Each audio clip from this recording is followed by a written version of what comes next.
अखिलेश बनाम अखिलेश बंगले पर छिड़ा है घमासान।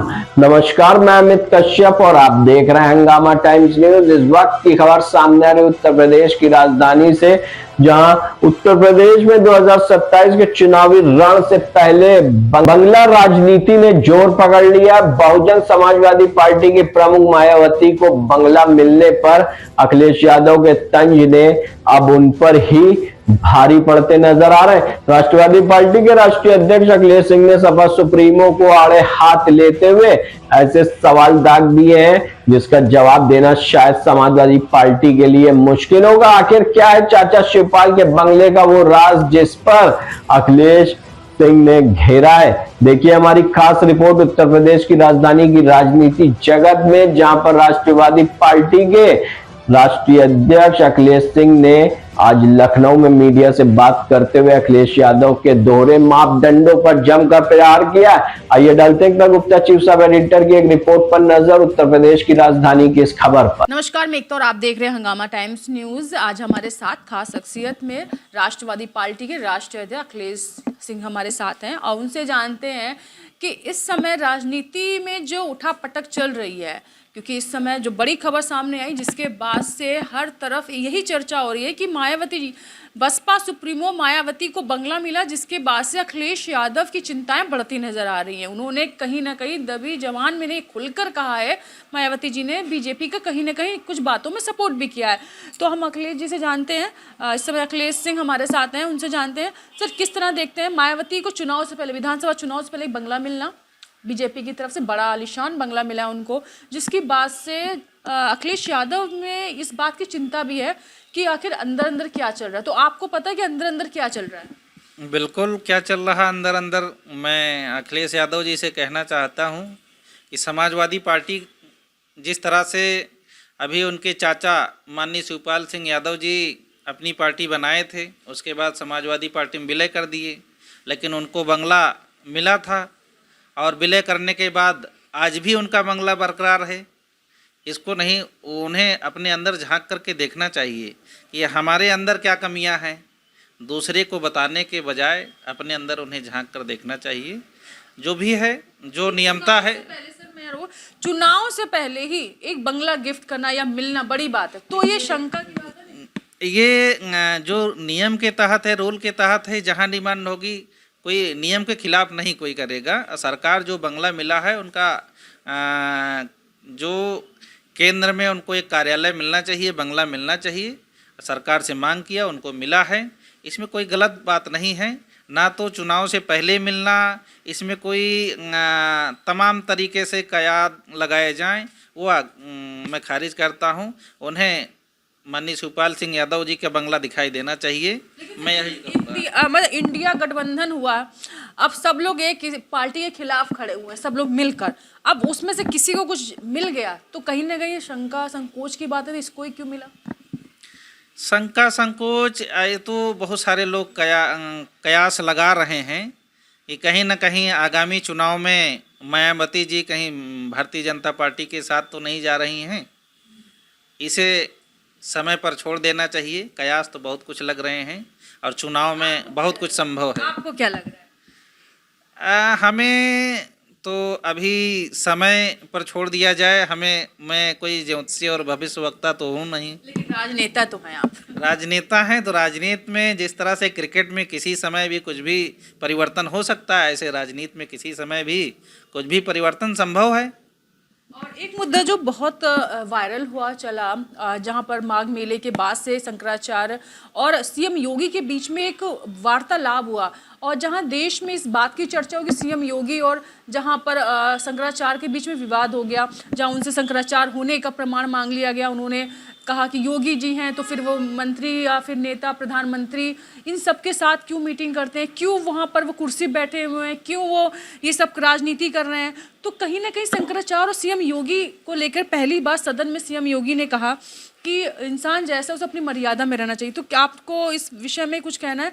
शंकराचार्य का कहना है कि उनका अपमान हुआ माघ मेले में, और लेकिन योगी जी का कहना है कि सबके लिए एक नियम और कानून है, सबको उस नियम और कानून का पालन करना चाहिए। जिस तरह से परम पूज्य अभिमुक्तेश्वरानंद जी का प्रयाग प्रयागराज माघ मेले में अपमान हुआ वह निंदाजनक है। ऐसा नहीं होना चाहिए। ब्राह्मण हरदम पूजनीय हैं और वह अभिमुक्तेश्वरानंद जी पूजनीय हैं और उनका सम्मान प्रशासन को करना चाहिए। जिस तरह से प्रशासन ने उनके साथ दुर्व्यवहार किया वह गलत है। और ब्राह्मण वैसे भी पूजनीय रहा है। वह संत की श्रेणी में आते हैं, ब्राह्मण की श्रेणी में आते हैं। और इस तरीके से सदन में उनके लिए आवाज़ उठाना, मात्र इतने बात थी, स्नान करने के लिए 4 कदम की बात और उसी को बात का बतंगड़ बनाना और इतनी उसी पर जुटे रहना, विकास कार्यों में ना ध्यान देना, कहीं न कहीं यह गलत है। मैं विरोध करता हूँ। तो आपको ये नहीं लगता है कि शंकराचार्य का भी अपमान हुआ है, या फिर सरकार और हमारे धर्म या हमारी जो परंपराओं के बीच में कहीं ना कहीं कुछ एक वाद विवाद जो चल रहा है कि माघ मेले में जो जाते हैं ना स्नान करने के लिए, चाहे कोई वीआईपी हो या कैसे, सबको अपना ट्रीटमेंट मिलता है, सब अपने हिसाब से अपनी तरह जाते हैं, लेकिन इस बारे में ऐसा क्या हुआ कि जो हर तरफ चर्चा का विषय बन गया? बिल्कुल सही। देखिए, हर वीआईपी जाता, हर वीआईपी को जो है वहाँ माघ मेले के घाट तक सुविधाएं मिलती है। मैं भी पिछली माघ मेले में महाकुंभ में स्नान करने गया था। प्रशासन ने मुझे एकदम घाट तक मेरी गाड़ी ले जाके पहुंचाया और सुविधा दिया। तो इस तरीके से सिर्फ परम पूज्य अभिमुक्तेश्वरानंद जी का ही अपमान क्यों किया जा रहा है, मुझे नहीं समझ में आता है। लेकिन ऐसा नहीं सरकार को करना चाहिए। सरकार को इसके बजाय विकास पर ध्यान देना चाहिए। जहां पर फर्जी एफआईआर हो रहे हैं, हत्याएं हो रही हैं, अभी सुल्तानपुर में एक मामला हत्या का आया, वहां पर जबर गुंडागर्दी करते हुए कुछ विपक्षी लोगों ने हत्या कर दिया। माननीय मुख्यमंत्री जी को मैंने पत्र लिखा, लेकिन वहां पर कुछ क्षेत्रीय नेता लोग उसमें शामिल हैं, इसलिए उस पर एक्शन नहीं हो रहा है। ऐसे जो क्षेत्रीय अपराध हो रहे हैं उसको ध्यान देने के बजाय जो मंदिर और प्रयागराज कुंभ की बात हो रही, इसके बजाय कानून व्यवस्था पर ध्यान दें और विकास पर ध्यान दें। जब मैंने यहाँ पर लखनऊ में 2 रास्ते हैं यही कार्यालय के बगल में, लगभग 11 महीने मैंने अभियान चलाया, डीएम और माननीय मुख्यमंत्री जी को ज्ञापन दिया, तब जाकर के 7 साल से मैं 8 साल से देख रहा हूँ ये रास्ता एकदम क्षतिग्रस्त था। लेकिन जब मेरे द्वारा अपने पार्टी के कार्यकर्ताओं के द्वारा ज्ञापन दिलाया गया, लगातार हर महीने जाकर के एक ज्ञापन दिलाते थे कि रास्ता बनना ही चाहिए। 11 महीने बाद यह रास्ता जब बना तो बीजेपी कह रही मैं बनवाया हूँ। लगातार राष्ट्रवादी पार्टी अभियान चलाई है और 2 रास्ते उसमें 2-2 ढाई करोड़ की अब जा कर के पास हुए, जब लगातार संघर्ष रहा। और इतने मेहनत के बाद और उन्हें ध्यान देना चाहिए, कोई भी समस्या आए, कोई भी जन सुनवाई आए, कोई भी समस्या का पत्र आता है उसे कड़ाई से पालन कराना चाहिए, ना कि जो है लिखा पढ़ी करके कोरम पूरा कर देना चाहिए। यहाँ के सभासद के द्वारा, उनके नेता के द्वारा यह लिख दिया जाता था काम करा दिया गया है, 3 लाख रुपए लगा, कभी काम ही 7 साल में नहीं हुआ इस रास्ते पर। और अभी जो बन रहा है, जून से मात्र नाली बन रही है, इतने स्लो स्पीड में चल रहा है, जो यह नीलमथा क्षेत्र में आता है।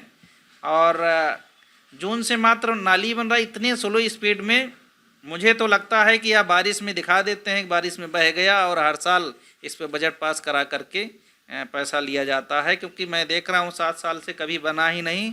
और क्योंकि जो पार्षद के द्वारा रिपोर्ट आई कि बनवा दिए हैं, कहीं न कहीं बना नहीं और बारिश में दिखा देते हैं कि बह गया और बता दिए बनवा दिए हैं। यह रिपोर्ट गलत रिपोर्ट जो मैंने बताया 1076 की रिपोर्ट इतनी गलत आ रही 95%, इस पर माननीय मुख्यमंत्री जी यदि अंकुश लगाने लगें तो पूरा प्रदेश सुधर जाए।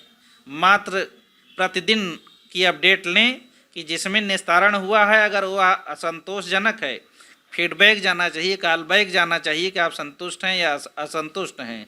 अगर असंतुष्ट हैं तो उस पर तुरंत कार्रवाई होना चाहिए। जो अधिकारियों ने जांच किया है उससे ऊपर अपर अधिकारी को बैठाना चाहिए और जांच होनी चाहिए।